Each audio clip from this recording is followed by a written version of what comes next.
विद्योतिषा बृहता प्रज्ञिराविर्विश्वानि कृणुते महित्वा प्राधेवे माया सहते दुरे वाशिषीते शृङ्गे रक्षसे विनिक्षे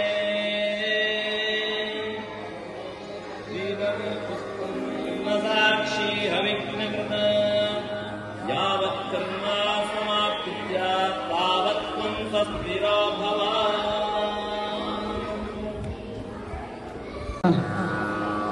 ಎಲ್ರಿಗೂ ಮಧ್ಯಾಹ್ನದ ಶುಭ ವಂದನೆ. ಇವತ್ತು ನಮ್ಮ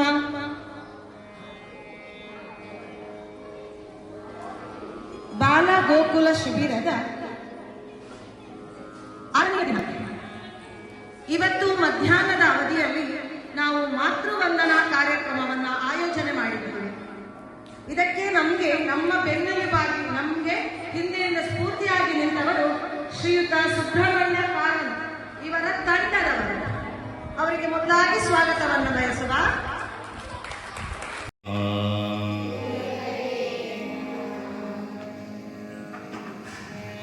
ಇನ್ನು ಎಲ್ಲ ವಿಘ್ನವನ್ನ ಕಳೆಯುವವರು ಯಾರು ಹೇಳಿದ್ರೆ ಗಣಪತಿ ದೇವರು. ಗಣಪತಿ ದೇವರಿಗೆ ಹೆಸರುಂಟು ವಿಘ್ನಕರ್ತ ಮತ್ತೆ ವಿಘ್ನಹರ್ತ.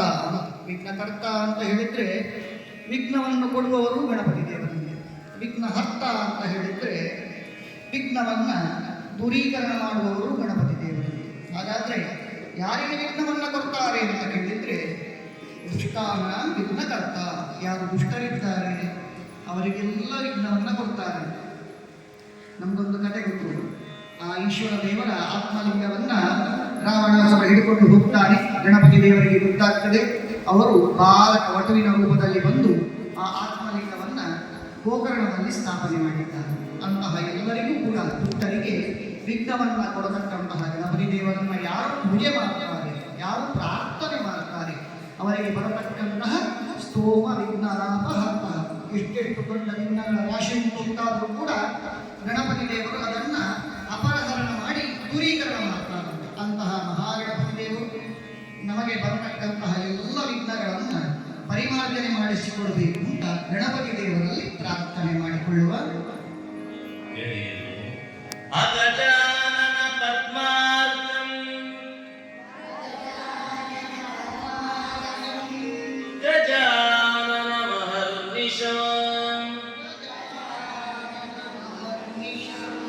अनेकदन्तं भक्तानां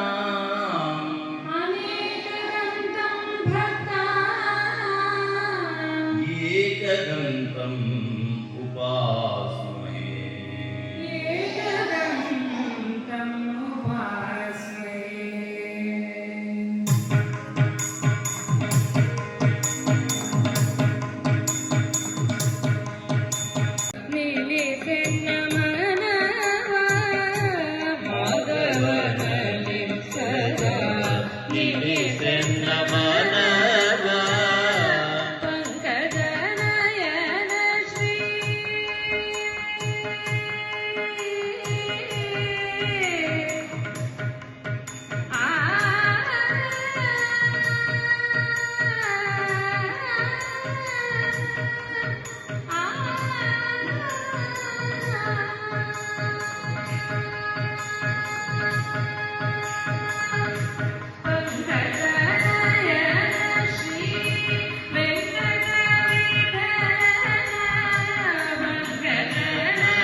पुष्पचंद्र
ಹರಿವಾಣದಲ್ಲಿ ನೀರು, ತಂಬಿಗೆಯಲ್ಲಿ ನೀರು ಇದೆ. ಆ ನೀರನ್ನು ಹರಿವಾಣದಲ್ಲಿ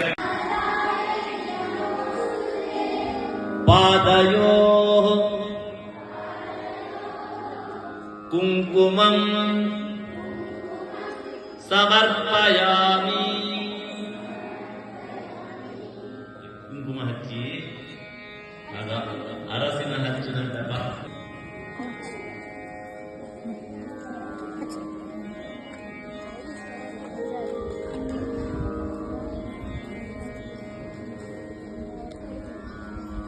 ಇನ್ನು ಹೂವನ್ನು ಇಟ್ಕೊಳ್ಳಿ. ಮಗನ ಕೈಯಲ್ಲಿ ಒಂದು ಹೂವನ್ನು ಇಟ್ಕೊಳ್ಳಿ.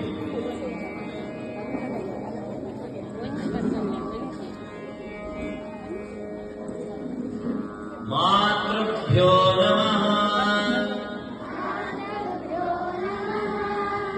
ಪುಷ್ಪಾಣಿ ಸಮರ್ಪಯಾಮಿ.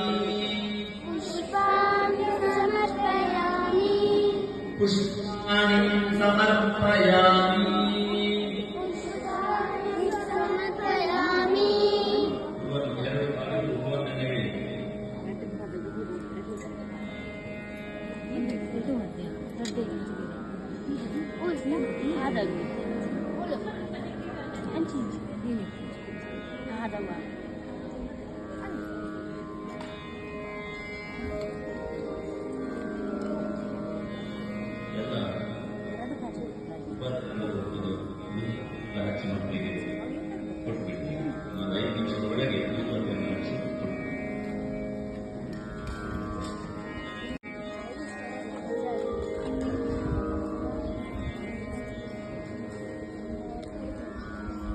ಇನ್ನು ಹೂವನ್ನು ಇಟ್ಕೊಳ್ಳಿ. ಮಗನ ಕೈಯಲ್ಲಿ ಒಂದು ಹೂವನ್ನು ಇಟ್ಕೊಳ್ಳಿ.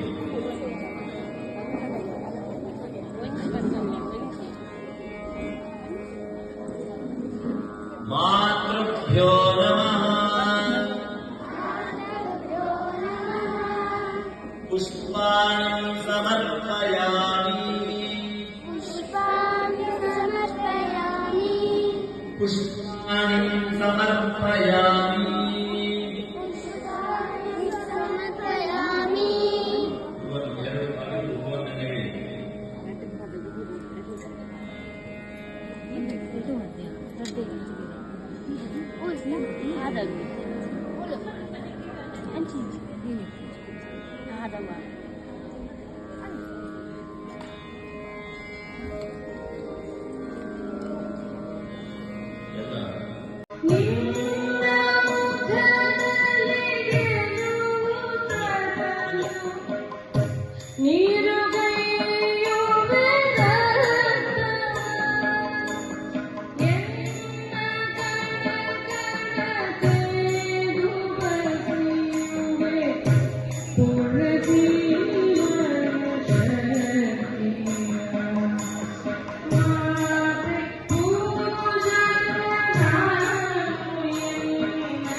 ಅದನ್ನು ತಾಯಿಯ ಪಾದಕ್ಕೆ ನೀವು ಮನೆಯಲ್ಲಿ ತಂದೆ ದೇವರಿಗೆ ಪೂಜೆ ಮಾಡೋದನ್ನು ನೋಡಿದ್ದೀರಲ್ಲ ಮಕ್ಕಳೇ,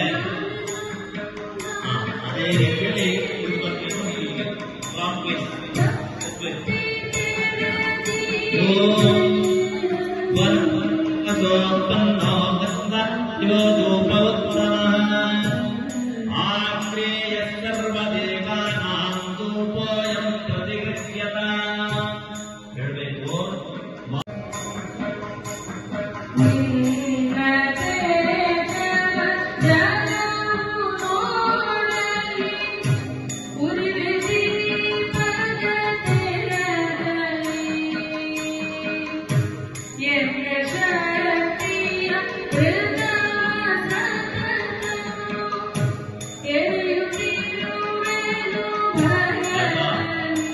ದೀಪ ಸೇರಿಕೊಂಡ ಅದನ್ನು ತಾಯಿಯ ಪಾದಕ್ಕೆ ನೀವು ಮನೆಯಲ್ಲಿ ತಂದೆ ದೇವರಿಗೆ ಪೂಜೆ ಮಾಡೋದನ್ನು ನೋಡಿದ್ದೀರಲ್ಲ ಮಕ್ಕಳೇ.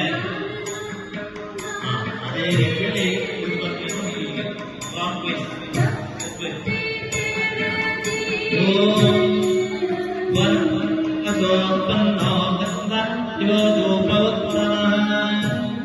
ಆಶ್ರೇಯ ಸರ್ವದೇವಾನಾಂ ಧೂಪೋಯಂ ಪ್ರತಿಗೃಹ್ಯತ.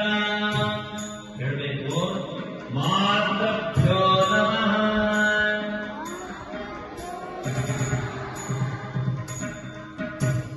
ಧೂಪಂ ಸಮರ್ಪಯಾಮಿ. ಗಟ್ಟಿ ಹೇಳಬೇಕು. ಊಟ ಮಾಡಿದ್ದೀರಲ್ಲ ಮಕ್ಕಳ? ಗಟ್ಟಿ ಹೇಳಬೇಕು. ಮಾತೃಭ್ಯೋ ನಮಃ. ದೀಪಂ ದರ್ಶಯಾಮಿ. ಅದನ್ನು ಆ ಊದುಬತ್ತಿಯನ್ನು ಬದಿಗಿಡಬೇಕು. ಅದರಿಂದಾಗಿ ನಿಮ್ಗಾಗಲಿ ತ್ಯಾಗ ಮಾಡಿದ್ದಾರೆ. ಅದರ ಬಗ್ಗೆ ಒಂದು 2 ಮಾತನ್ನು ನಿಮ್ಮ ಎದುರು ಸ್ವೀಟ್ ಇಟ್ಟಿದ್ದಾರಲ್ಲ, ಅವಲಕ್ಕಿ ಇಟ್ಟಿದ್ದಾರ, ಅದನ್ನು ಎಡದ ಕೈಯಲ್ಲಿ ಇಟ್ಕೊಳ್ಳಿ. ಪ್ಲೇಟ್ ಅನ್ನು ಎಡದ ಕೈಯಲ್ಲಿ ಲೆಫ್ಟ್ ಹ್ಯಾಂಡ್ ಅಲ್ಲಿ ಇಟ್ಕೊಳ್ಳಿ. ನೀವು ಸಣ್ಣದಿರುವಾಗ ನಿಮ್ಗೆ ನೆನಪಿರುವ ಹಾಗೆ ತಾಯಿ ಬಾಯಿಗೆ ಕೊಟ್ಟದ ನೆನಪುಂಟಾ ಮಕ್ಕಳೇ? ಈಗ ಸಹ ಕೊಡ್ತಾ ಇದ್ದಾಳ?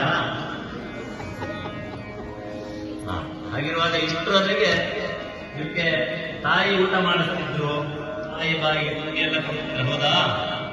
ಹಾಗಿರುವಾಗ ಇವತ್ತು ನಾವು ತಾಯಿಗೆ ತಿನ್ನಿಸ್ತೀವಿ, ಆಯ್ತಾ? ಆದ್ರೆ ಅವರು ಎಲ್ಲ ತಿನ್ಲಿಕ್ಕಿಲ್ಲ. ನಿಮ್ಗೆ ಅರ್ಥ ನಿಮ್ಗೆ ಗೊತ್ತಾದ್ರು, ಯಾಕೆಂದ್ರೆ ಅಷ್ಟು ಪ್ರೀತಿ ತಾಯಿಗೆ ಮಕ್ಕಳೇ. ಹಾಗಿರುವಾಗ ಎಲ್ಲರೂ ಎದ್ದು ನಿಂತ್ಕೊಳ್ಳಿ.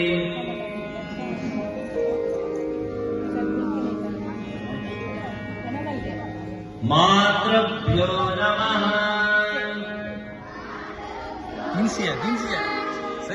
ನೈವೇದ್ಯಾರ್ತೆ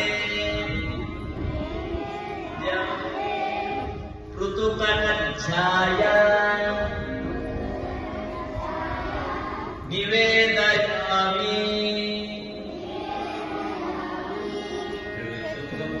ಮೂರು ಬೆರಳಲ್ಲಿ ಇಟ್ಕೊಳ್ಳಿ. ನಿಮಗೊಂದು ಏನಾದ್ರೂ ಕೊಡುವಾಗ ಹೇಗೆ ಕೊಡ್ತಾರೆ ತಾಯಿ, ಅದೇ ರೀತಿಯಲ್ಲಿ ನೀವು ತಾಯಿ ಕೊಡ್ಬೇಕು. ಕೊಡಿ, ಪ್ರೀತಿಯಿಂದ ಕೊಡ್ತಾರೆ.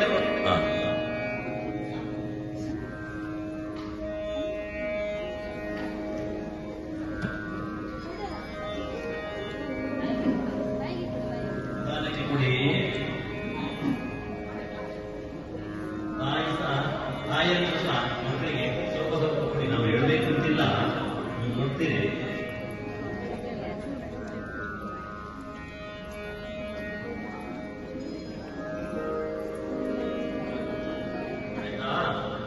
ನಿಧಾನಕ್ಕೆ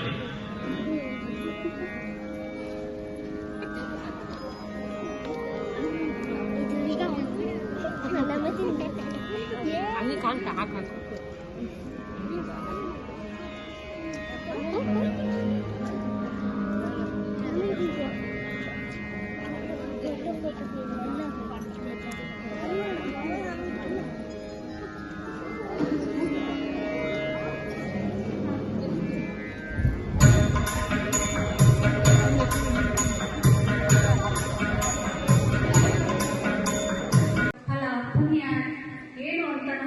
ಸಂಸ್ಕೃತ ಶ್ಲೋಕ ಹೇಳುತ್ತೆ.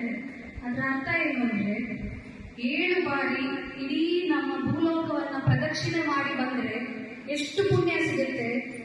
10,000 ಸಾರಿ ಕಾಶಿ ಯಾತ್ರೆ ಮಾಡಿದಾಗ ಎಷ್ಟು ಪುಣ್ಯ ಸಿಗುತ್ತೋ, ಅದೇ ತರ 100 ಸಾರಿ ಸಮುದ್ರ ಸ್ನಾನ ಮಾಡಿದಾಗ ನಮ್ಗೆ ಎಷ್ಟು ಪುಣ್ಯ ಬರುತ್ತೋ, ಅಷ್ಟೂ ಪುಣ್ಯಗಳು ನಾವು ನಮ್ಮ ತಾಯಿಯ ಕಾಲಿಗೆ ಭಕ್ತಿಯಿಂದ ನಮಸ್ಕಾರ ಮಾಡಿದ್ರೆ ಅಷ್ಟೂ ಪುಣ್ಯ ನಮಗೆ ಸಿಗುತ್ತೆ ಅಂತ ಒಂದು ಶ್ಲೋಕ ಹೇಳುತ್ತೆ. ಇವತ್ತು ನಾವೆಲ್ಲ ಎಷ್ಟು ಪುಣ್ಯ ಮಾಡಿದ್ದೀವಲ್ಲ, ಎಷ್ಟು ಪುಣ್ಯ ಬಂದಿದೆಯಲ್ಲ ನಮಗೆಲ್ಲ.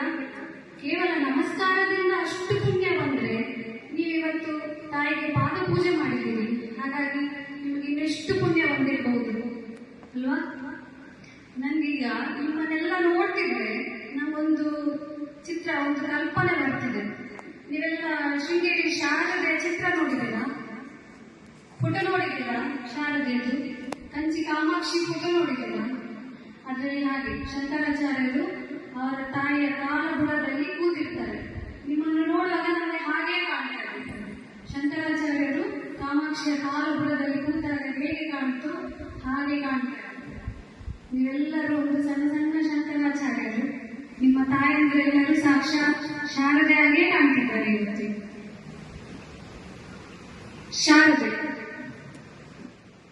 ಹೌದಲ್ಲ? ಎಲ್ಲರ ಮಕ್ಕಳ ಪಾಲಿಗೆ ಅವರ ಅಮ್ಮಂದರೆ ಶಾರದೆ ಅಲ್ವಾ? ನಿಮ್ಗೇನಾದ್ರೂ ಕಲ್ಪನೆ ಇದೆಯಾ? ಅಂದ್ರೆ ನೀವು ಯಾವತ್ತಾದ್ರೂ ಯೋಚಿಸಿದ್ದೀರಾ ನೀವು ಹುಟ್ಟುವ ಮೊದಲು ನಿಮ್ಮ ತಾಯಿ ಹೇಗಿದ್ರು ಅಂತ?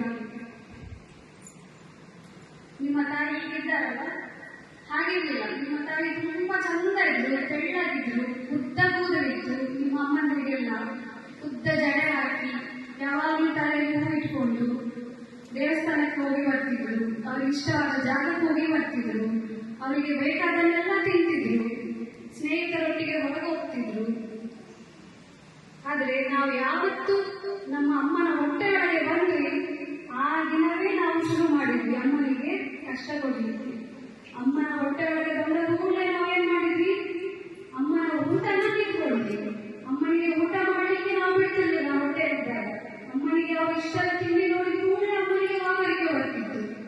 ಅಮ್ಮನಿಗೆ ನಿದ್ದೆ ಮಾಡ್ಲಿಕ್ಕೆ ಬಿಡ್ಲಿಲ್ಲ ನಾವು ಅಲ್ವಾ? ಹೊಟ್ಟೆ ಒಳಗಿಂದ ಅಮ್ಮನಿಗೆ ತುಳಿತಿದ್ವಿ. ಅಮ್ಮ ಕಣ್ಣು ಮುಚ್ಚಿದ್ರೆ ಸಾಕು ಅಮ್ಮನಿಗೆ ಎಚ್ಚರ ಆಗ್ತಿತ್ತು. ಹೌದಲ್ಲ? ಅಮ್ಮನ ಊಟ ಕಿತ್ಕೊಳ್ವಿ, ಅಮ್ಮನ ನಿದ್ದೆ ಕಿತ್ಕೊಳ್ವಿ, ಅಮ್ಮನ ಸ್ವಾತಂತ್ರ್ಯನ ಕಿತ್ಕೊಳ್ವಿ. ಅಮ್ಮ ಎಲ್ಲಿಗೂ ಹೋಗದ ಹಾಗೆ ಮಾಡಿದ್ವಿ. ಅಮ್ಮ ಒಂದು ದೇವಸ್ಥಾನಕ್ಕೆ ಹೋಗ್ಬೇಕಾದ್ರೂ ಅಮ್ಮನಿಗೆ ಕಷ್ಟ ಆಗ್ತಿತ್ತು. ಅಮ್ಮನ ಹೊಟ್ಟೆ ಭಾರ ಆಗ್ತಿತ್ತು, ಬಗ್ಲಿಕ್ಕೆ ಆಗ್ತಿರ್ಲಿಲ್ಲ. ಅಮ್ಮನಿಗೆ ದೇವರಿಗೆ ದೀಪ ಹಚ್ಚಲಿಕ್ಕೂ ಆಗ್ತಿರ್ಲಿಲ್ಲ. ಇದೆಲ್ಲ ಇಷ್ಟು ಉಪದ್ರ ಮಾಡಿದ್ರು ನಾವು ಹೊಟ್ಟೆಯಲ್ಲಿದ್ದಾಗ. ಆದ್ರೂ ಕೂಡ ಅಮ್ಮ ಯಾವತ್ತೂ ಕೂಡ ನನ್ಗೆ ಈ ಮಗು ಬೇಡ ಇತ್ತು ಅಂತ ಒಂದು ಕ್ಷಣ ಕೂಡ ಯೋಚನೆ ಮಾಡಲಿಲ್ಲ. ಅಮ್ಮ ಅದರ ಬದಲಾಗಿ ನಮ್ಮ ನಿರೀಕ್ಷೆಯಲ್ಲಿತ್ತು. ನಾವು ಯಾವಾಗ ಹೊರಗೆ ಬರ್ತೇವೆ, ನಾವು ಹೇಗಿರ್ತೀವಿ, ನನ್ನ ಮಗು ಹೇಗಿರುತ್ತೆ, ಗಂಡ ಹೆಣ್ಣ ನೋಡ್ಲಿಕ್ಕೆ ಹೇಗಿರ್ಬೋದು, ಕೂದಲು ಹೇಗಿರ್ಬೋದು ಅಂತಲೇ ಯೋಚನೆ ಮಾಡ್ತಿದ್ಲೆ ಹೊರತು ಅಮ್ಮ ಯಾವತ್ತೂ ನಿಮ್ಮ ಬಗ್ಗೆ ನನಗೆ ಬೇಡ ಇತ್ತು ಅಂತ ಒಂದು ಕ್ಷಣ ಕೂಡ ಯೋಚನೆ ಮಾಡಿರಲಿಲ್ಲ. ಹಾಗೆ ಮಾಡಿದ್ರೆ ನೀವು ಇವತ್ತಿಗೆ ಇರ್ತಿದ್ರಾ? ಇಲ್ಲ ಅಲ್ಲ? ಹಾಗೆ ಅಮ್ಮ ಸಾಧ್ಯವೇ ಇಲ್ಲ ಯೋಚನೆ ಮಾಡಲಿಕ್ಕೆ. ಆಯ್ತು, ಅಮ್ಮ ನಮ್ಮನ್ನ ನಾವು ಅಮ್ಮನ ಹೊಟ್ಟೆಯಿಂದ ಹೊರಗೆ ಬರುವ ದಿನ ಕೂಡ ನಾವು ಆಸ್ಪತ್ರೆಗೆ ಹೋಗುವಾಗ ಎಲ್ಲ ತಾಯಿಗೂ ಗೊತ್ತಿರುತ್ತೆ ನಾನು ಮನೆಗೆ ವಾಪಸ್ ಬರ್ತೀನಾ ಇಲ್ಲ ಅಂತ. ಆ ತಾಯಿಗೆ ಗೊತ್ತಿರುತ್ತೆ. ಆದ್ರೂ ದೇವರ ಹತ್ರ ಹೋಗಿ ಕೈ ಮುಗಿದು ಆ ತಾಯಿ ಬೇಡ್ಕೊಳ್ತಾಳೆ, ನನಗೆ ಹುಟ್ಟುವ ಮಗು ಆರೋಗ್ಯವಾಗಿ ಹುಟ್ಟಬೇಕು, ಆ ಮಗುಗೆ ಯಾವುದೇ ಸಮಸ್ಯೆ ಆಗದೆ ಬಂದ್ರೆ ಹರಕೆ ತೀರಿಸ್ತೇನೆ ಅಂತ ಹೇಳಿ ಹರಕೆ ಕಟ್ಟಿಟ್ಟು ಹೋಗ್ತಾಳೆ ಹೊರತು ನನ್ಗೇನು ಆಗಬಾರ್ದು ಅಂತ ತಾಯಿ ಬೇಡ್ಕೊಳ್ಳೋದಿಲ್ಲ. ಹೌದಲ್ಲ? ಈ ಕಾರಣಕ್ಕೋಸ್ಕರವೇ ನಾವು ತಾಯಿನ ಪೂಜೆಗೆ ಯೋಗ್ಯರು ಅಂತ ಕರೆಯುತ್ತೀವಿ. ಆಸ್ಪತ್ರೆಗೆ ಹೋಗಿ ನಾವು ಹುಟ್ಟುತ್ತೇವೆ, ನಮ್ಮ ಜನ್ಮದಿನ ಆಚರಿಸ್ತೇವೆ. ಆದ್ರೆ ಯಾರೂ ಕೂಡ ತಾಯಿಯ ಜನ್ಮದಿನ ಅಂದ್ರೆ ನಿಮ್ಮ ಜನ್ಮದಿನವೇ ತಾಯಿಯ ಜನ್ಮದಿನ ಅನ್ನೋದನ್ನ ಯಾರು ನೆನಪಿಟ್ಕೊಳ್ಳೋದು. ಯಾಕೆಂದ್ರೆ ಅದು ನಿಮಗೆ ಜನ್ಮದಿನ ಆಗಿರ್ಬೋದು, ಆದ್ರೆ ಅದು ನಿಮ್ಮ ತಾಯಿಗೆ ಮರು ಜನ್ಮದಿನ. ನೀವು ಹುಟ್ಟುತ್ತೀರಿ, ಆದ್ರೆ ನಿಮ್ಮ ತಾಯಿ ಒಂದು ಸಾರಿ ಸತ್ತು ಹುಟ್ಟುತ್ತಾರೆ. ನಿಮ್ಮನ್ನ ಹೆರಬೇಕಾದ್ರೆ ಅಮ್ಮ ಎಷ್ಟು ಕಷ್ಟಪಟ್ಟಿರ್ತಾರೆ. ಆದ್ರೂ ಕೂಡ ಅಮ್ಮ ನಿಮ್ಮನ್ನ ನೋಡಿದ ಕೂಡಲೇ ಆ ನೋವನ್ನೆಲ್ಲ ಮರ್ತು ಹೋಗ್ತಾಳೆ. ನಿಮ್ಮನ್ನ ಒಂದು ಸರಿ ಎದೆಗೆ ಅಪ್ಪಿಕೊಂಡು ಕೂಡಲೇ ಆಕೆ ಎಲ್ಲ ನೋವನ್ನ ಮರ್ತು ಹೋಗ್ತಾಳೆ. ತನ್ನ ದೇಹದಲ್ಲಿದ್ದ ರಕ್ತನೆಲ್ಲ ಸೇರಿ ಏನ್ ಮಾಡ್ತಾಳೆ? ಹಾಲನ್ನು ಮಾಡಿ ನಿಮಗೆಲ್ಲ ಕುಡಿಸ್ತಾಳೆ. ನಿಮ್ಮನ್ನ ನೋಡಿದ ಕೂಡಲೇ ಆ ನೋವನ್ನೆಲ್ಲ ಮರ್ತು ಹೋಗ್ತಾಳೆ. ನಿಮ್ಮನ್ನ ಒಂದು ಸರಿ ಎದೆಗೆ ಅಪ್ಪಿಕೊಂಡು ಕೂಡಲೇ ಆಕೆ ಎಲ್ಲ ನೋವನ್ನ ಮರ್ತು ಹೋಗ್ತಾಳೆ. ತನ್ನ ದೇಹದಲ್ಲಿದ್ದ ರಕ್ತನೆಲ್ಲ ಸೇರಿ ಏನ್ ಮಾಡ್ತಾಳೆ? ಹಾಲನ್ನು ಮಾಡಿ ನಿಮಗೆಲ್ಲ ಕುಡಿಸ್ತಾಳೆ. ಅಮ್ಮನ ರಕ್ತದಿಂದ ಹಾಲಾಗೋದಲ್ವಾ? ಗೊತ್ತಿದೆಯಾ ನಿಮಗೆ ವಿಷಯ? ಅಮ್ಮ ತನ್ನ ದೇಹದ ರಕ್ತನೆಲ್ಲ ಸೇರಿ ಹಾಲು ಮಾಡಿ ನಿಮಗೆ ಕುಡಿಸಿ ನಿಮ್ಗೆ ಜೀವ ಕೊಡ್ತಾಳೆ. ಆದ್ರೆ ನಾವೇನ್ ಮಾಡಿದ್ವಿ ಇವತ್ತು? ಅಮ್ಮನ ಹಾಲನ್ನು ಕುಡಿದು ಇಷ್ಟು ಚಂದ ಬೆಳೆದು ಅಮ್ಮನಿಗೆ ನಾವು ಬೈತೀವಲ್ಲ, ಸರಿಯಾ ನಾವು ಮಾಡುದು? ಇಲ್ಲ ಅಲ್ಲ? ಬೆಳಗ್ಗೆ ಎದ್ದ ಕೂಡಲೇ ನಿಮಗೆಲ್ಲರಿಗೂ ಶುರು ಆಗುತ್ತಲ್ಲ, ಅಮ್ಮ ಅದೆಲ್ಲಿದೆ, ಅಮ್ಮ ಇದೆಲ್ಲಿದೆ, ಅಮ್ಮ ಶೂ ಎಲ್ಲಿದೆ, ಅಮ್ಮ ಬ್ಯಾಗ್ ಎಲ್ಲಿದೆ, ಅಮ್ಮ ತಿಂಡಿ ಕೊಡು, ಅಮ್ಮ ಬ್ರಷ್ ಕೊಡು, ಅಮ್ಮ ಬ್ಯಾಗ್ ಕೊಡು, ಅಮ್ಮ ಚಪ್ಪಲ್ ಕೊಡು, ಅಮ್ಮ ಶಾಲೆಗೆ ಕರ್ಕೊಂಡು ಹೋಗಿ ಬಿಡು. ಶಾಲೆಯಿಂದ ಬಂದ ಕೂಡಲೇ ಪುನಃ ಶುರು ಆಗುತ್ತೆ. ನಾವು ಒಂದು ಯುದ್ಧಕ್ಕೆ ಹೋಗಿ ಬಂದ ಹಾಗೆ ನಮ್ಗೆಲ್ಲ ಅನ್ಸುತ್ತಲ್ಲ, ಶಾಲೆಯಿಂದ ಬಂದ ಕೂಡಲೇ ಪುನಃ ಶುರು ಮಾಡ್ತೀವಿ. ನಾವು ಬೆಳಗ್ಗೆ ಶಾಲೆಗೆ ಹೋಗಿ ಈಗ ಬಂದಿದ್ದೇನೆ, ನನಗೆ ತಿಂಡಿ ಇಲ್ಲ, ನನಗೆ ಅದು ಮಾಡಲಿಲ್ಲ, ನನಗೆ ಇದು ಮಾಡಲಿಲ್ಲ ಅಂತ ಹೇಳ್ತೀವಲ್ಲ. ಬೆಳಗ್ಗೆಯಿಂದ ಅಮ್ಮ ಎಷ್ಟು ಕಷ್ಟಪಟ್ಟಿರ್ತಾರೆ ನೀವು ಯೋಚನೆ ಮಾಡಿರ್ತೀರಾ? ಎಷ್ಟು ಜನ ಅಮ್ಮಂದ್ರು ಕೆಲಸಕ್ಕೆ ಹೋಗ್ತಾರೆ, ಬೆಳಗ್ಗೆ ಬೇಗ ಎಲ್ಲ ನಿಮಗೋಸ್ಕರ ಮಾಡಿಟ್ಟು ನಿಮ್ಮನ್ನ ಶಾಲೆಗೆ ರೆಡಿ ಮಾಡಿ ಶಾಲೆಯಲ್ಲಿ ಬಿಟ್ಟು ಪುನಃ ಸಂಜೆ ಮಕ್ಕಳು ಬರ್ತಾರೆ ಅಂತ ಹೇಳಿ ಗಡಿಬಿಡಿಯಲ್ಲಿ ಓಡಿ ಬಂದು ಶಾಲೆಯಲ್ಲೂ ಮಾಡಿ, ಮನೆಯಲ್ಲೂ ಕೆಲಸ ಮಾಡಿ, ಹೊರಗಡೆ ಕೆಲಸ ಮಾಡಿ ನಿಮ್ಮನ್ನು ಇಷ್ಟು ಚೆನ್ನಾಗಿ ನೋಡ್ಕೊಳ್ತಿರುವಾಗ ನಾವು ಅದರ ಬಗ್ಗೆ ಯೋಚನೆ ಮಾಡೋದಿಲ್ಲ ಅಲ್ಲ? ಅಮ್ಮ ಬೆಳಗ್ಗೆಯಿಂದ ಸಂಜೆವರೆಗೂ ಎಷ್ಟು ಜನ ಅಮ್ಮಂದ್ರು ಹೊಲಿಗೆ ಮೆಷಿನ್ ಅಲ್ಲಿ ಕೂತು ಬೆಳಗ್ಗೆಯಿಂದ ಸಂಜೆವರೆಗೂ ಹೊಲಿತಾ ಕೂತಿರ್ತಾರೆ. ಅಮ್ಮನ ಕಾಲೇ ನಗರಕ್ಕೆ ಗೊತ್ತಿದೆ ನಿಮಗೆ. ಸಂಜೆ ಹೋಗುವಾಗ ಅಮ್ಮನ ಕಾಲು ಕೆಳಗಿಡ್ಲಿಕ್ಕಾಗುದಿಲ್ಲ, ಅಷ್ಟು ನೋವಿರುತ್ತೆ ಅಮ್ಮನಿಗೆ. ನೀವು ಯಾವ್ದಾದ್ರೂ ಅಮ್ಮ ಮನೆಗೆ ಬಂದ ಕೂಡಲೇ ಅಮ್ಮ ನಿನ್ ಕಾಲು ನೋವಾಗ್ತಿದ್ಯಾ, ನಾನು ಏನಾದ್ರೂ ಸಹಾಯ ಮಾಡ್ಲಾ, ಅಮ್ಮ ಪಾತ್ರ ತೊಳೆದುಕೊಡ್ಲ ಅಂತ ಕೇಳ್ತೀರಾ? ನಿಮ್ಗೆ ನಿಮ್ಮದೇ ಲೋಕ, ನಿಮಗೆ ನಿಮ್ಮ ಕೆಲಸ ಆದ್ರೆ ಆಯ್ತಲ್ಲ. ಅಮ್ಮನ ಬಗ್ಗೆ ಯೋಚನೆ ಇಲ್ಲಲ್ಲ ನಿಮ್ಗೆ? ಎಷ್ಟು ಜನ ಅಮ್ಮಂದ್ರು ಎಷ್ಟೋ ಕಡೆ ಕೆಲಸ ಮಾಡಿ, ಎಷ್ಟೋ ಮನೆಯಲ್ಲಿ ಕೆಲಸ ಮಾಡಿ ಬಂದು ನಿಮ್ಮನ್ನ ಸಾಕ್ತಾರೆ, ಎಷ್ಟೋ ದುಡ್ಡು ಕೂಡಿಟ್ಟು ನಿಮ್ಗೆ ಬೇಕಾದ ಬಟ್ಟೆ ಬರೆಲ್ಲ ತಂದು ಕೊಡ್ತಾರೆ. ಆದ್ರೆ ನೀವು ಏನ್ ಮಾಡ್ತೀರಿ? ನನಗೆ ಈ ಬಟ್ಟೆ ಬೇಡ, ನನ್ನ ಫ್ರೆಂಡ್ ಹತ್ರ ಚೆನ್ನಾಗಿರೋ ಫ್ರಾಕ್ ಉಂಟು, ಅದೇ ಬೇಕು, ನನಗೆ ಇದೇ ಬೇಕು ಅಂತ ಹೇಳ್ತೀರಲ್ಲ. ಅಮ್ಮನ ಕಷ್ಟ ನಿಮ್ಗೆಲ್ಲ ನೆನಪಾಗೋದಿಲ್ವಾ? ಅಮ್ಮ ಎಷ್ಟು ಕಷ್ಟಪಟ್ಟಿರ್ತಾರೆ. ಅಮ್ಮ ಯಾವತ್ತಾದ್ರೂ ನಿಮ್ಮ ಹತ್ರ ಹೇಳ್ತಾರ ನನ್ಗೆ ಕಷ್ಟ ಆಗ್ತದೆ ನಿಮ್ಗೆ ಕೊಡ್ಸ್ಲಿಕ್ಕೆ ಆಗುದಿಲ್ಲ ಅಂತ ಯಾವತ್ತಾದ್ರೂ ಹೇಳ್ತಾರ? ಇಲ್ಲ ಅಲ್ಲ? ಈ ಕಾರಣದಿಂದಲೇ ನಾವು ಅಮ್ಮನ್ನ ಪೂಜೆ ಮಾಡುದು. ಅಮ್ಮ ಪೂಜೆಗೆ ಯೋಗ್ಯ ಅಂತ ಹೇಳೋದು ಯಾಕೆ ಅಂದ್ರೆ ಇದೇ ಕಾರಣದಿಂದ. ಎಷ್ಟೋ ಅಮ್ಮಂದ್ರು ಮನೆಯಲ್ಲಿ ಕೆಲಸ ಮಾಡ್ತಾರೆ, ಹೊರಗೆ ಕೆಲಸ ಮಾಡ್ತಾರೆ, ಅವರಿಗೆ ಸಿಗಬೇಕಾದ ಗೌರವ ಸಿಗದೆ, ಅವರಿಗೆ ಸಿಗಬೇಕಾದ ಮರ್ಯಾದೆ ಸಿಗದೆ ಎಷ್ಟೋ ಸರಿ ನಿಮ್ಮ ಅಮ್ಮಂದ್ರ ಮನಸ್ಸಲ್ಲಿ ಅನಿಸಿರುತ್ತೆ, ಈ ಲೋಕವೇ ಬೇಡ, ಈ ಜೀವನವೇ ಬೇಡ ಅಂತ ಎಷ್ಟೋ ಅಮ್ಮಂದ್ರಿಗೆ ಅನಿಸಿದೆ. ಎಷ್ಟೋ ಸರಿ ನಾನು ಒಂದು ಅಮ್ಮನಾಗಿ ನನಗೆ ಗೊತ್ತಿದೆ, ಎಷ್ಟೋ ಸರಿ ಅಮ್ಮಂದ್ರು ಯೋಚನೆ ಮಾಡ್ತಾರೆ. ಆದ್ರೆ ಅದರ ಮರುಕ್ಷಣವೇ ಪುನಃ ಅಮ್ಮ ಯೋಚನೆ ಮಾಡ್ತಾರೆ, ನಾನು ಹೋದ್ರೆ ನನ್ನ ಮಗುವಿಗೆ ಯಾರು ಗತಿ ಅಂತ. ಆ ಒಂದು ಕಾರಣಕ್ಕೋಸ್ಕರ ಅಮ್ಮ ಅಷ್ಟು ಕಷ್ಟನೆಲ್ಲ ನುಂಗಿಕೊಂಡು ಅಷ್ಟು ಸಮಾಧಾನದಲ್ಲಿ ನಿಮ್ಮನ್ನೆಲ್ಲ ನೋಡ್ಕೊಳ್ತಾರಲ್ಲ. ಅಮ್ಮನಿಗೆ ನಾವು ಪಾದ ಪೂಜೆ ಮಾಡಲೇಬೇಕಲ್ವಾ? ಅಮ್ಮನಾಗೆ ನಮ್ಮನ್ನ ಪ್ರೀತಿಸುವವರು ಬೇರೆ ಯಾರಾದ್ರೂ ಇದ್ದಾರಾ? ಇಲ್ಲ ಅಲ್ಲ? ನಾವು ಇನ್ನೂ ಕಾರ್ಯಕ್ರಮ ಇನ್ನು ಮುಂದುವರಿಸಬೇಕಾದ ಕಾರಣ ನಾನೊಂದು ಸಣ್ಣ ಒಂದು ನಡೆದವರು ಬಂದು ಆ ತಾಯಿ ಹೇಳಿದ್ರು, ಅಮ್ಮ ನಿಮ್ಮ ಮಗ ನಿಮ್ಮನ್ನ ವೃದ್ಧಾಶ್ರಮದಲ್ಲಿ ಸೇರಿಸಿ ಕೆಲಸಕ್ಕೆ ಹೋಗಿದ್ದಾನೆ ಅಂತ. ಆ ತಾಯಿಗೆ ಅದನ್ನ ಕೇಳಿ ಹುಚ್ಚಿಡಿತು. ಯಾಕೆಂದ್ರೆ ಆ ತಾಯಿ ಆ ಮಗುವನ್ನ ಅಷ್ಟು ನಂಬಿದ್ಲು, ಅಷ್ಟು ಪ್ರೀತಿಸಿದ್ಲು. ಆ ತಾಯಿಗೆಲ್ಲ ಮರ್ತೋಯ್ತು. 7 ವರ್ಷದಿಂದ ಆ ತಾಯಿ ತನ್ನ ಮಗ ಬರ್ತಾನೆ ಕರ್ಕೊಂಡು ಹೋಗ್ತಾನೆ ಅಂತ ಹೇಳಿ ಅದೇ ಗೇಟಕ್ಕ ಹಗಲು ഇരുಳು ಮಳೆ ಬಂದ್ರು ಬಿಸಿಲು ಬಂದ್ರು ಏನೇ ಆದ್ರೂ ಅಲ್ಲೇ ನಿಂತು ಕಾಯ್ತಾ ಇದ್ದಾಳೆ ಆ ತಾಯಿ. ನನ್ನ ಮಗ ಈಗ ಬರ್ತಾನೆ, ನನ್ನ ಕರ್ಕೊಂಡು ಹೋಗ್ತಾನೆ ಅಂತ. ಯಾಕೆಂದ್ರೆ ಆ ತಾಯಿಗೆ ಬೇರೆ ಏನು ನೆನಪಿಲ್ಲ, ಪ್ರಪಂಚದ ಬೇರೆ ಯಾವ ವಿಷಯವೂ ನೆನಪಿಲ್ಲ. ನೆನಪಿರೋದು ಒಂದೇ ಒಂದು ಮಗ ಮಾತ್ರ. ನಾವೆಂತ ಸಮಾಜದಲ್ಲಿ ಬದುಕ್ತಿದೀವಲ್ಲ, ನಾವೆಲ್ಲ ಮನುಷ್ಯನ. ಒಂದು ತಾಯಿಯನ್ನ ಅಷ್ಟು ಹರಕೆ ಮಾಡಿ ನಮ್ಮನ್ನ ಹೆತ್ತು ಎಷ್ಟು ಸಾಗಿದ ಒಂದು ತಾಯಿಯನ್ನ ನಾವು ವೃದ್ಧಾಶ್ರಮದಲ್ಲಿ ಬಿಡ್ತಿದ್ದೇವೆ. ಒಂದು ಹೊತ್ತು ಊಟ ಹಾಕದೆ ನಾವು ಆ ತಾಯಿಯನ್ನ ಆಶ್ರಮದಲ್ಲಿ ಬಿಡ್ತಿದ್ದೇವೆ ಅಂದ್ರೆ ನಾವೆಲ್ಲ ಮನುಷ್ಯರ ಪ್ರಾಣಿಗಳಂತ ಹೇಳ್ಬಾರ್ದು. ಪ್ರಾಣಿಗಳಿಗೂ ಸಹ ಅವರ ತಾಯಿ ಬಗ್ಗೆ ಮಗುವಿನ ಬಗ್ಗೆ ತಾಯಿಗೆ ತುಂಬಾ ಪ್ರೀತಿ ಇದೆ ಮಕ್ಕಳೇ. ನಿಮಗೆಲ್ಲ ತಕ್ಷಕ ಅನ್ನೋ ಒಂದು ಸರ್ಪದ ಬಗ್ಗೆ ಗೊತ್ತಿರಬಹುದು. ಪುರಾಣದಲ್ಲಿ ಬರುವಂತ ಒಂದು ಕಥೆಯಲ್ಲಿ ತಕ್ಷಕ ಅನ್ನೋ ಒಂದು ಸರ್ಪ ಇರುತ್ತೆ. ಒಮ್ಮೆ ಆ ಸರ್ಪ ತನ್ನ ತಾಯಿ ಜೊತೆ ಕಾಡಲ್ಲಿ ಹೋಗ್ತಾ ಇರುವಾಗ ಕಾಡಿಗೆ ಬೆಂಕಿ ಬಿಡುತ್ತೆ. ಆ ಮಗು ಸರ್ಪ ತಾಯಿ ಸರ್ಪ ಎರಡು ನಡುವಾಗಿ ಸಿಕ್ಕಿ ಹಾಕೊಳ್ಳುತ್ತೆ. ಸುತ್ತಲೂ ಬೆಂಕಿ ಇರುತ್ತೆ. ಹೇಗೆ ತಪ್ಪಿಸ್ಕೊಳ್ಬೇಕು ಗೊತ್ತಾಗೋದಿಲ್ಲ. ನಮಗೆ ಕಾಲುಂಟ ಸರ್ಪಕ್ಕೆ, ಹಾವಿಗೆ ಓಡಿ ಹೋಗ್ಲಿಕ್ಕೆ ಇಲ್ಲ, ಅದು ತೆವಳ್ಕೊಂಡೇ ಹೋಗ್ಬೇಕಲ್ವಾ. ಹಾಗೆ ಹೋಗುವಾಗ ಏನಾಗುತ್ತೆ ಅದು ಸರ್ಪ ಎಲ್ಲ ಸುಟ್ಟು ಸಾಯುತ್ತಲ್ವ. ಹಾಗೆ ಆಗ ಮಗು ಸರ್ಪ ಹೇಳುತ್ತೆ, ಅದು ಯುವರಾಜ ಆದ ಕಾರಣ ತಕ್ಷಣ ಅದಕ್ಕೊಂದು ವಿಶೇಷ ಗುಣ ಇರುತ್ತೆ. ಆಗ ಆ ಸರ್ಪ ಹೇಳುತ್ತೆ, ಅಮ್ಮ ನನಗೆ ರೆಕ್ಕೆ ಇದೆ ಅಲ್ಲ, ನೀವೊಂದು ಕೆಲಸ ಮಾಡು, ನನ್ನ ಬಾಲ ಹಿಡ್ಕೊ, ನಾನು ಹಾರ್ಕೊಂಡು ಹೋಗ್ತೀನಿ, ನಿನ್ನ ಆಚೆ ಬದಿಗೆ ಬಿಡ್ತೇನೆ ಅಂತ. ಆಗ ತಾಯಿ ಹೇಳುತ್ತೆ, ಬೇಡ ಮಗು, ನೀ ಸಣ್ಣವ, ನನ್ನ ಹಿಡ್ಕೊಳಕ್ ಆಗುದಿಲ್ಲ ನಿನಗೆ, ನಾನು ತುಂಬಾ ಭಾರ ಇದ್ದೇನೆ, ನಿನ್ ಕಷ್ಟ ಆಗ್ಬೋದು. ನಾನೇ ಒಂದು ಕೆಲಸ ಮಾಡ್ತೇನೆ, ನಾನು ನಿನ್ನ ಕುತ್ತಿಗೆವರೆಗೂ ನುಂಗಿ ಬಿಡ್ತೇನೆ, ಮತ್ತೆ ಇಲ್ಲಿಂದ ನಾನು ತೆಗೆದುಕೊಂಡು ಹೋಗಿ ಮತ್ತೆ ನಿನ್ನನ್ನು ಹೊರಗೆ ಹಾಕ್ತೇನೆ ಅಂತ. ಆಗ ಆ ಮಗು ಹೇಳುತ್ತೆ, ಅಮ್ಮ ಹಾಗೆ ಮಾಡಿದ್ರೆ ನೀ ಸಾಯ್ತೀಯಲ್ಲ ಅಂತ. ಆಗ ತಾಯಿ ಹೇಳುತ್ತೆ, ನಾ ಸತ್ರೂ ಪರವಾಗಿಲ್ಲ ಮಗ, ಆದ್ರೆ ನೀನ್ ಬದುಕಬೇಕು, ನೀನ್ ಯುವರಾಜ, ನಿನ್ನನ್ನು ನಂಬಿ ತುಂಬಾ ಜನ ಇದ್ದಾರೆ, ಅವರನ್ನೆಲ್ಲ ನೀನ್ ಕಾಪಾಡಬೇಕು ಅನ್ನೋದಾದ್ರೆ ನೀ ಬದುಕಬೇಕು, ನಾನ್ ಸತ್ರೂ ಪರವಾಗಿಲ್ಲ ಅಂತ ಹೇಳುತ್ತೆ.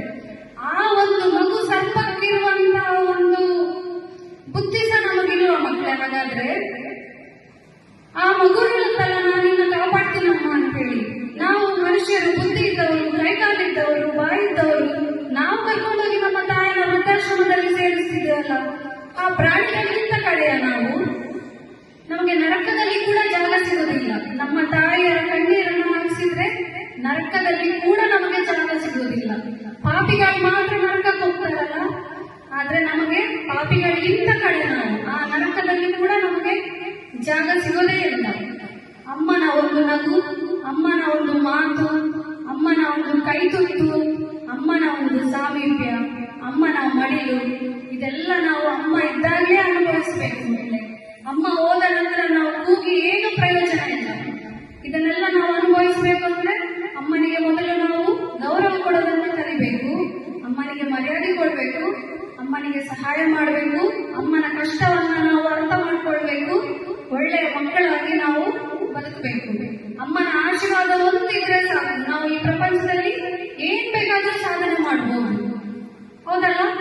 ತಾಯಿಯ ಆಶೀರ್ವಾದ ದೇವರ ಆಶೀರ್ವಾದಕ್ಕಿಂತ ಹೆಚ್ಚು ಅಂತ ಅದಕ್ಕೆ ಹೇಳುದು. ತಾಯಿಯ ಆಶೀರ್ವಾದಕ್ಕೋಸ್ಕರ ನೀವು ಇವತ್ತು ಇಲ್ಲಿ ಪಾದ ಪೂಜೆ ಮಾಡ್ಲಿಕ್ಕೆ ಎಲ್ಲರೂ ಕೂತಿದ್ದೀರಿ, ಇಷ್ಟು ಒಳ್ಳೆಯ ಕೂತು ಚಂದದಲ್ಲಿ ಕೇಳಿದ್ದೀರಿ. ನಿಮ್ಮ ತಾಯಿಯ ಖಂಡಿತ ಆಶೀರ್ವಾದ ನಿಮಗೆ ಯಾವಾಗಲೂ ಇದ್ದೇ ಇರುತ್ತೆ.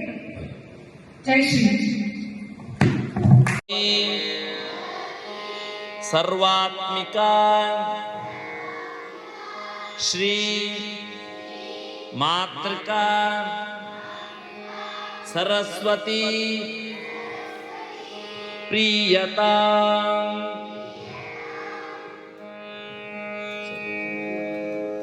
ಆ ತಾಯಿಯ ಕಾಲಿಗೆ ನೀವು ಹೂವು ಅರ್ಚನೆ ಮಾಡಿದ್ದೀರಲ್ಲ, ಅದರಲ್ಲಿ ಸಣ್ಣ ಹೂವನ್ನು ತೆಗೆದು ಹೆಣ್ಣು ಮಕ್ಕಳಾದರೆ ತಲೆಗೆ ಮುಡ್ಕೊಳ್ಳಿ, ಗಂಡು ಮಕ್ಕಳಾದರೆ ಕಿವಿಗೆ ಇಡಿ.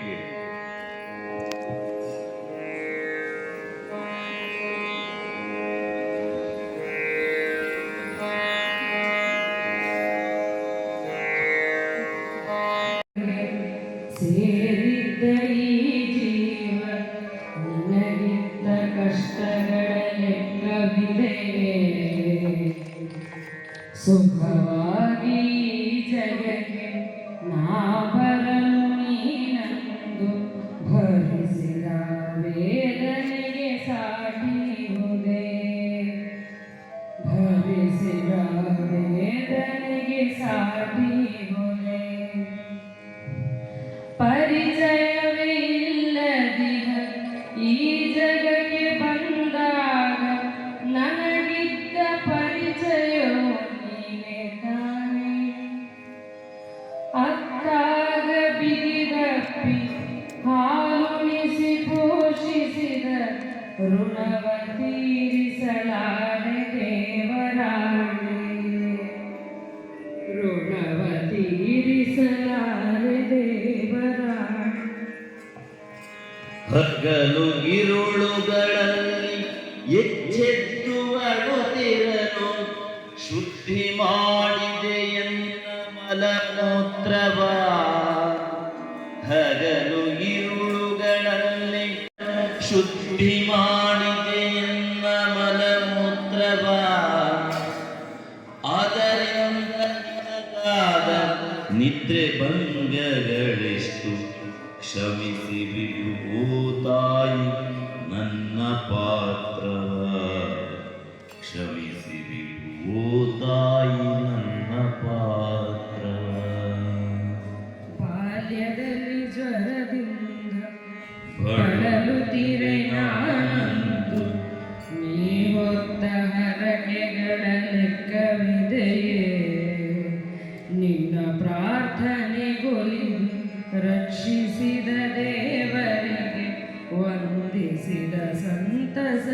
ಪಾರವಿರುವುದೇ ವಂದಿಸಿದ ಸಂತಸಕ್ಕೆ ಪಾರವಿರುವುದೇ ನನ್ನ ಹಸಿವನ್ನು ತಣಿಸಿ ಪ್ರತಿ ಹೊತ್ತು ಕರುಣಿಸಿದೆ ಊಟ ಉಪಹಾರದಲ್ಲಿ ಪಂಚಭಕ್ಷ ಅರೆ ಹೊಟ್ಟೆ ಉಪವಾಸ ಹಲವು ದಿನ ಬರೀ ನೀರು ತಂಗಳನ್ನವೇ ನಿನಗೆ ಪರಮ ಭಕ್ಷ ತಂಗಳನ್ನವೇ ನಿನಗೆ ಪರಮ ಭಕ್ಷ ಮುದು ಮಾಡುತ್ತಲೆಲ್ಲ ಚಿತ್ರೆಯಳು ನೀ ಕುಳಿತು ಅಕ್ಷರವ ನುಡಿಸಿದನು ಮರೆಯಲಾರೆ ನಿನಗಿದ್ದ ಜ್ಞಾನವನ್ನು ಎನಗೆ ದಾರಿಯ ನೆರೆದ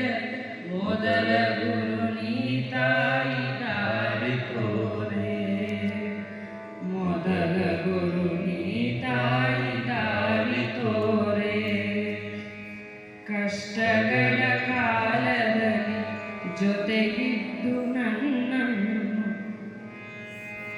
ಆತ್ಮಸ್ಥೈರ್ಯವ ನೀಡಿ ಕಾಪಾಡಿದೆ ನನ್ನೆಲ್ಲ ನೋವುಗಳ ನಿನ್ನ ತೆಕ್ಕೆಗೆ ಪಡೆದು ಸುಖವ ಪ್ರಾಪ್ತಿಗೆ ನೀನು ಹೋರಾಡಿದೆ ಸುಖದ ಪ್ರಾಪ್ತಿಗೆ ನೀನು ಹೋರಾಡಿದೆ ಇಂದು ಎಲ್ಲಿಗೆ ಹೋದೆ ಅಳುತ್ತಿರುವೆ ನಾನಿಂದು ನೀನಿಲ್ಲದೆ ಬದುಕು ಪರಿಶೂನ್ಯವು ಆ ದೇವನು ಕೂಡ ನಿನ್ನ ಸಮ ಬರಲಾರ ಸಾಟಿಯಿಲ್ಲದ ನಿನ್ನ ವಾತ್ಸಲ್ಯವು ಸಾಟಿಯಿಲ್ಲದ ನಿನ್ನ ವಾತ್ಸಲ್ಯವು ನಿನ್ನ ಗರ್ಭದ ಒಳಗೆ ಸೇರಿದ್ದ ಈ ಜೀವ ನಿನಗಿದ್ದ ಕಷ್ಟಗಳ ಲೆಕ್ಕವಿದೆಯೇ ಸುಖವಾಗಿ ಈ ಜಗಕ್ಕೆ ನಾ ಬರಲು ನೀನಂದು ಭರಿಸಿದ ವೇದನೆಗೆ ಸಾಟಿರುವುದೇ ಭರಿಸಿದ ವೇದನೆಗೆ ಸಾಟಿರುವುದೇ ಭರಿಸಿದ ವೇದನೆಗೆ ಸಾಟಿರುವುದೇ